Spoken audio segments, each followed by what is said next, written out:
L'Annonciation du Seigneur. C'est dans une maison de Nazareth que se tint la conversation la plus décisive que le monde ait jamais connue.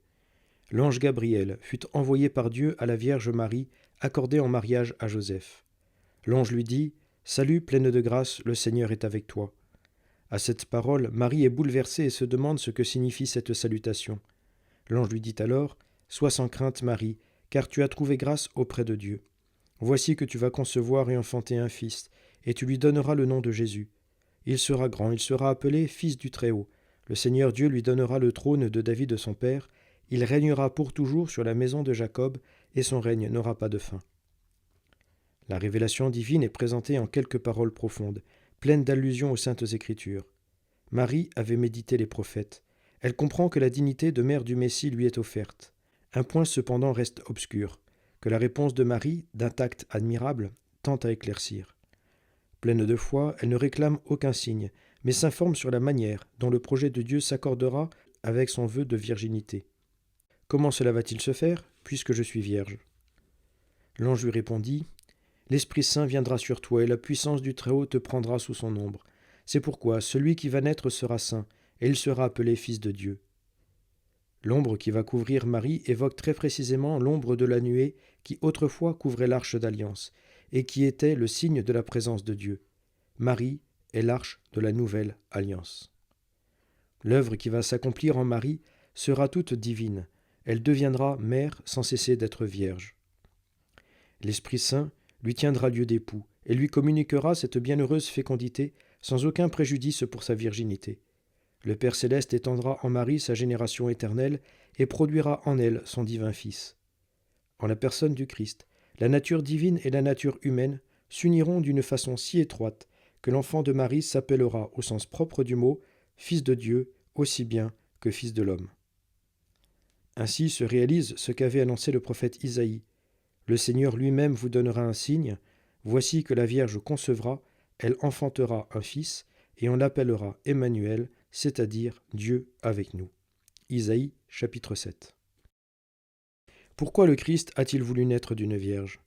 À cette question, on peut apporter des raisons de haute convenance. La dignité de Dieu le Père qui envoie notre Sauveur dans le monde le demande. Il convient que le Fils unique de Dieu n'ait pas d'autre Père que Dieu, et que la dignité de Père ne soit pas transférée à un autre. Dieu a voulu que la génération temporelle de son Fils soit virginale, à l'image de la génération éternelle. Le Christ a voulu que Marie soit vierge pour naître immaculée d'une chair immaculée, lui qui devait avec sa mère purifier tous les hommes de leur souillure.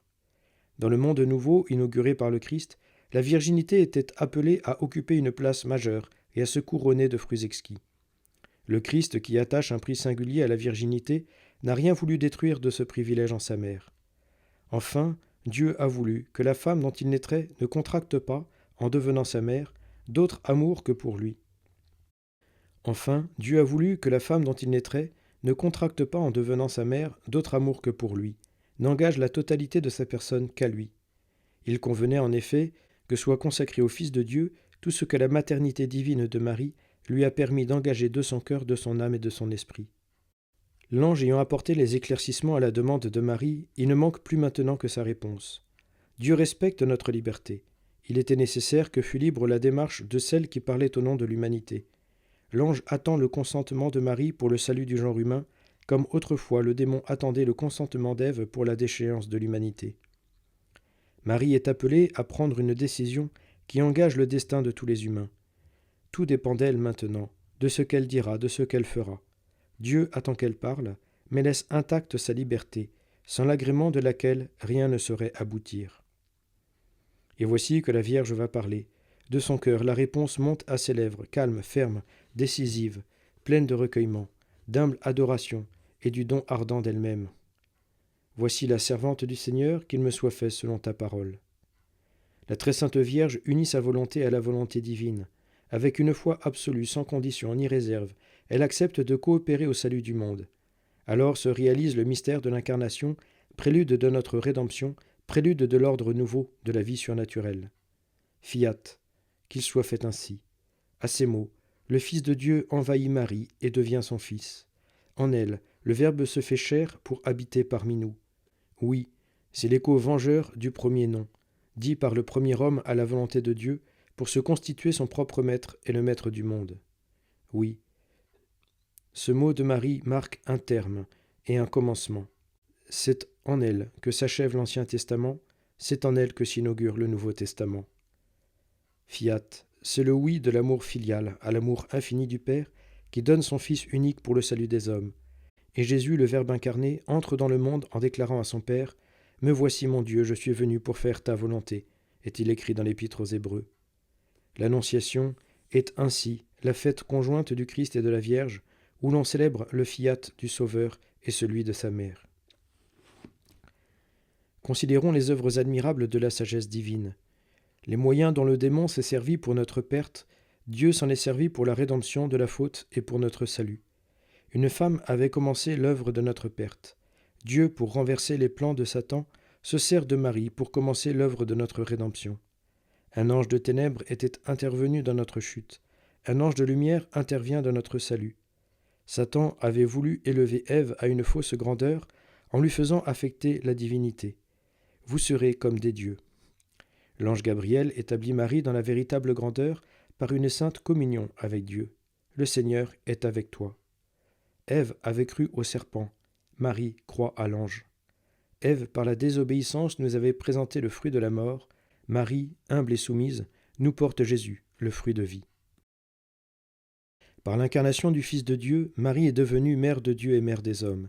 Marie est mère de Dieu. Certes, Marie n'est pas mère de la divinité, car la divinité n'est pas engendrée. Marie n'a conçu que le corps de son Fils. Mais son Fils étant la deuxième personne de la Sainte Trinité, le Fils de Dieu fait homme, Marie a le droit, au titre de mère de Dieu.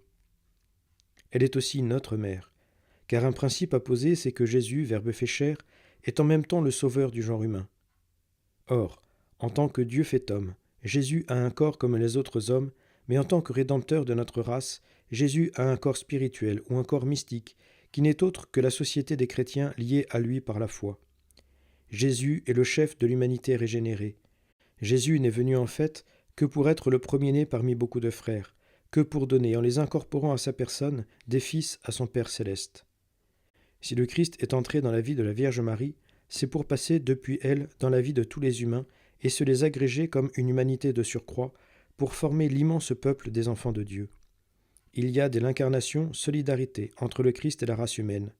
Jésus est inséparable de ses frères et Marie, qui est la mère du frère aîné, est aussi la mère des frères à venir. Marie, dit le pape Paul VI, en tant que mère du Christ, est mère aussi de tous les pasteurs et fidèles, c'est-à-dire de l'Église. Marie est notre mère, qui nous appelle à dire ce oui filial comme elle, avec elle et en elle. La vie, c'est de choisir. Souvent, la vie des hommes va du oui au non, du non au oui. Le résultat pratique de cette décision, c'est l'histoire de notre vie de chaque peuple de l'humanité. Le résultat, ce sont les deux cités en construction dans le monde et dont parle saint Augustin, la cité du bien et la cité du mal. Le Christ veut trouver en nous les mêmes dispositions qu'en sa mère. Entrons en ce oui de Marie, corps et âme. Entrons en sa foi, en son espérance, en sa charité. Que notre vie soit une adhésion généreuse à la volonté du Seigneur pour notre salut et le salut de nos frères. L'incarnation du Fils de Dieu. Le mystère de l'incarnation est le mystère du Fils de Dieu fait homme. Le signe des temps, l'explication de l'histoire, le sens du progrès, la source du bonheur et de la paix entre les hommes, ne les cherchons pas hors de la parole divine, qui nous a été dite, et le Verbe s'est fait chair, il a établi sa demeure parmi nous. La naissance de Jésus est un événement fondamental dans les annales de l'humanité. Elle marque profondément l'histoire du monde et la partage en deux versants, avant le Christ, après le Christ. Le Christ est la pierre angulaire de l'histoire universelle. Avec lui a commencé l'épopée du salut. La naissance du Christ fait rayonner sur le monde des splendeurs de joie et suscite dans les cœurs de profondes émotions, parce que dans le Christ sont enfermées les immenses espérances des générations humaines. Chacun de nous désormais, qu'il soit riche ou pauvre, fils de l'Orient ou de l'Occident, est invité à la découverte merveilleuse du Christ qui tient dans ses mains la destinée de nos vies humaines. Le Fils de Dieu, qui naît d'une naissance éternelle au sein du Père, a voulu naître d'une naissance temporelle, en entrant dans le monde de notre histoire, en s'insérant dans notre race humaine. Le Fils de Dieu, pour être nôtre, accepte une chair mortelle, dans la condition humiliée où l'a placé le péché. C'est à nous qu'il emprunte ce qu'il va offrir pour nous, afin de tirer de nous-mêmes le prix de notre rachat. Le Fils de Dieu se fait homme en tout, afin que tout l'homme soit sauvé en lui. Par orgueil, l'homme tente à se mettre à la place du Créateur en se faisant le centre du créé, son propre Dieu. Par humilité, Dieu se fait homme pour réparer divinement le mal causé par le péché. Le Seigneur s'anéantit pour relever les hommes tombés. Par le péché originel, la nature humaine s'est trouvée séparée de la communion avec la nature divine. Par l'incarnation, la personne du Fils de Dieu unit sans les confondre la nature humaine et la nature divine pour les réconcilier en lui. Déjà dans l'incarnation, le salut est inscrit. Jésus est le sauveur de l'humanité, le pontife suprême qui relie le ciel et la terre. Il est l'homme-dieu qui peut vraiment être le chef spirituel de l'humanité dans son retour à Dieu. Il est l'homme-dieu qui peut vraiment être le chef spirituel de l'humanité dans son retour à Dieu.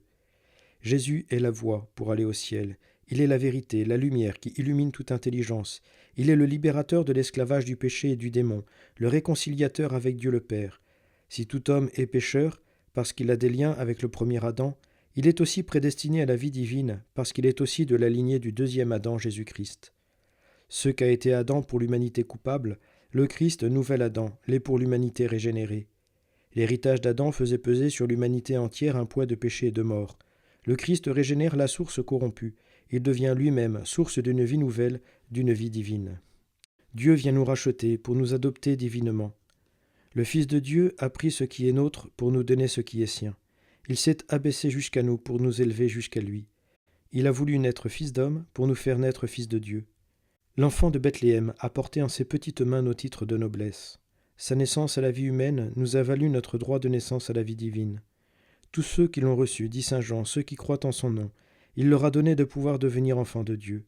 Jésus est le premier-né d'une multitude de frères, sur lesquels s'étend la paternité divine. Dieu a tant aimé le monde qu'il a donné son Fils unique. Heureuse était la faute qui nous valut pareil Rédempteur, chante la liturgie du samedi saint. Quel homme, en effet, aurait pu penser que celui-là même, qui est l'offensé, serait aussi le Rédempteur? Quand nous pensons au Christ qui est Dieu, nous avons la notion authentique de Dieu qui est amour. Quand nous pensons au Christ qui est Dieu, nous avons la notion authentique de la création dans laquelle il se plonge, et que sa présence prouve être une œuvre d'amour, amour qui veut à tout prix le bien de ceux qu'il aime. L'amour de Dieu pour ses créatures n'est pas une conclusion tirée des principes abstraits. L'amour de Dieu pour ses créatures n'est pas une conclusion tirée de principes abstraits, c'est un fait d'expérience. Dieu a tant aimé le monde qu'il lui a donné son Fils unique. L'incarnation, voilà le mystère qui révèle la bonté de Dieu en ce qu'elle a de plus profond et de plus touchant. Sous quelque aspect qu'on envisage ce mystère, il se présente comme une mission d'amour confiée au Verbe, par l'adorable Trinité désireuse de se communiquer elle-même et de s'unir étroitement à l'homme. L'amour, en effet, tente à l'union. Ainsi, la charité éternelle qui brûle dans le cœur de Dieu est descendue jusqu'à nous. Le Verbe s'est fait chair et il a établi sa demeure parmi nous. Et le Verbe s'est fait chair par Marie. C'est par Marie que Jésus a voulu venir jusqu'à nous. L'Évangile à plusieurs reprises nous fait comprendre par les faits cette loi d'amour de la vie spirituelle. Jésus se donnant par Marie. À peine a-t-elle conçu qu'elle a hâte de le porter à Élisabeth et à Jean-Baptiste. Elle le présente aux bergers et aux mages.